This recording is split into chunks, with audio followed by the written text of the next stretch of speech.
Assalamualaikum warahmatullahi wabarakatuh. InsyaAllah Muslim Camp Malaysia akan menyalurkan bantuan Ramadan kepada umat Islam di negara-negara yang terlibat dengan bencana, terlibat dengan peperangan dan berbagai-bagai masalah. InsyaAllah Muslim Camp Malaysia akan melancarkan dana Ramadan khusus untuk luar negara, dan sasaran kita adalah sebanyak RM500,000 insyaAllah.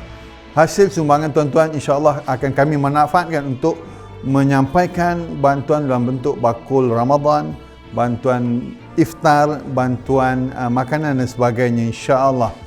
Termasuk juga kita akan menaja sahur bagi mereka yang memerlukan insya-Allah. Marilah sama-sama kita menyumbang untuk saham akhirat kita insya-Allah. Mana moga-moga dengan sedikit sumbangan kita tersebut akan meringankan beban mereka yang mungkin sedang dalam kelaparan. Teruskan menyumbang bersama Muslim Camp Malaysia, bantuan bersama Tassis Padan tepat pada sasaran, tepat pada waktunya.